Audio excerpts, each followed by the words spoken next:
Un film mythique pour toute une génération, Karate Kid et ses répliques cultes. Ils reviennent grâce à un remake tourné cette fois en Chine.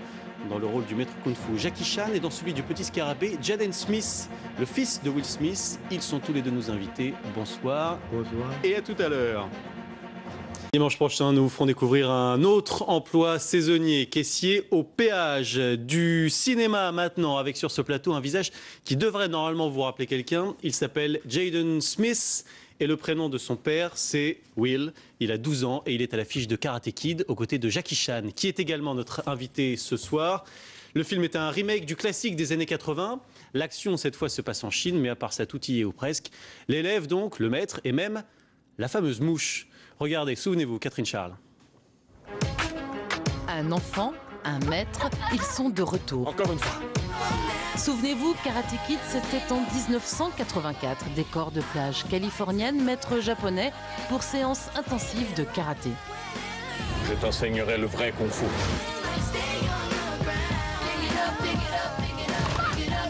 Un quart de siècle après, décor sur fond de murailles de Chine, maître chinois pour kung-fu musclé. Et toujours en vedette américaine, la mouche. Avec une tapette, ce serait plus facile. Mais peut-être pour la dernière fois. Ça, c'est dégueu. Jouer un souffre-douleur, un enfant fragile, avide d'enseignement, facile pour Jaden Smith, un enfant de la balle. Ça a besoin de grande concentration. Mais je suis super concentrée. À 12 ans, le fils de Will Smith apporte à son rôle fraîcheur, humour et une certaine souplesse. Concentration. On doit plus se concentrer. Monsieur Rat.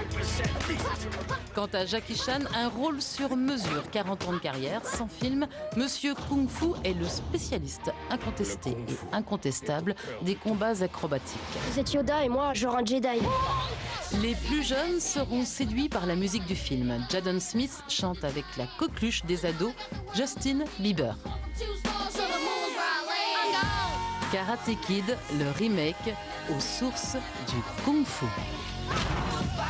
Voilà, sur la Grande Muraille. Alors, Jackie Chan, vous êtes dans le film le mentor de Jaden Smith. Est-ce que vous aviez aussi ce genre de relation avec Jaden Smith, acteur, sur le tournage? Je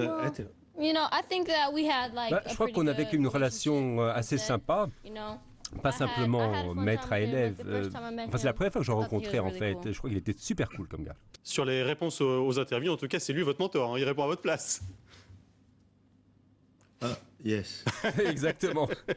Jaden Smith, votre père, il est comme tous les parents des jeunes champions sportifs, il vous pousse beaucoup? Un petit peu. C'est-à-dire qu'au début, il m'a poussé jusqu'à mes limites pour me faire des choses presque impossibles, enfin, me rendre le plus fort possible pour pouvoir tirer le maximum de ce film. Et lui, il a vraiment voulu que je travaille un maximum aussi. Jackie Chan, est-ce que Will Smith vous laissait coacher son fils, notamment sur le kung-fu? Non. Ah bah non, parce que quand même, au début, effectivement, au début du film, Will Smith voulait s'occuper de tout, il voulait être le coach, il voulait... Alors je lui ai dit non, personne ne peut mieux que moi enseigner le kung-fu, parce que moi je connais dans l'esprit du film, c'est moi qui fais toute la chorégraphie, donc je dis... votre fils est absolument génial pour ce film. Et effectivement, il va être dans l'équipe Jackie Chan du début jusqu'à la fin. Et au bout de 3 mois de formation, d'entraînement, il était capable. Alors après le film, j'ai dit à Within, ne gaspillez pas le talent de votre fils. C'est un fils qui a énormément de talent. Continuez à le former pour moi. Voilà, c'est ça que je lui ai demandé après le film par contre. Alors vous l'avez coaché pour le kung-fu. En revanche, Jaden, c'est bien votre père qui vous a coaché pour votre art de séduction avec la comédienne qui joue un peu votre petite amie dans le film. Il vous a donné des instructions très précises sur le baiser. Vous aviez droit à quoi? C'est vrai, effectivement, il m'avait dit, il devait me laisser seul ce jour-là, mais il m'a dit, voilà, pour le baiser, il ne faut pas ouvrir la bouche. Vous n'aviez pas droit au French kiss, quoi. Non. Et non, hélas. Alors que dans la vie, c'est fait depuis longtemps, j'imagine. Ah oui, bien sûr. D'accord. Jackie Chan, c'est quoi votre conseil à Jaden Smith pour qu'il garde les pieds sur terre? Parce qu'il a 12 ans et c'est déjà une star. Comment est-ce qu'on fait pour pas prendre la grosse tête, comme on dit? I think he Je crois que ce qu'il faut faire, surtout pour lui qui, après tout, qui grandit dans le showbiz, sa maman est actrice, son père est acteur, même je crois qu'une de ses sœurs est actrice. Bon, il a l'habitude d'être sur les plateaux, je le vois bien évoluer, je le vois dans ses yeux qu'un jour, dans 5-10 ans, ce sera un nouveau Will Smith. Dans le film, on voit que Jackie Chan vous apprend à mettre votre veste sur un porte-manteau. Est-ce qu'aujourd'hui, dans la vie, vous laissez traîner vos affaires? Non, maintenant je suis beaucoup plus soigneux. Alors c'est vrai que dans le film, il y a Dre qui effectivement qui laisse traîner ses affaires, et c'est ça qui commence toute l'histoire de ramasser sa veste, etc. C'est de là qu'est venue l'idée. Vous vous rendez compte de la chance que vous avez eue de tourner dans la Cité Interdite? Ça n'avait jamais été fait depuis le dernier empereur. C'est vrai, effectivement, c'est un privilège parce qu'effectivement le gouvernement chinois nous a laissé tourner là. Et je suis vraiment ravi parce que Jackie était le président de la Chine, donc c'est lui qui nous a aidés. Non, je crois que c'est le scénario qui a permis cela. C'est un très bon scénario. Et puis on n'est quand même pas comme toutes les grosses productions américaines qui viennent avec leurs gros sabots à la Cité impériale. Je crois que là, le producteur voulait revenir aux anciennes méthodes. Donc il fallait être sur place, non pas dans un décor, mais au pied de la muraille de Chine et dans la ville interdite. Parce que les Américains, d'habitude, comprennent pas trop les us et coutumes chinois, donc ils se comportent pas forcément comme il faudrait, c'est ça que vous nous dites? Les Américains ne respectent pas forcément les coutumes chinoises pour aller dans ce genre d'endroit, la grosse machine hollywoodienne, comme vous dites?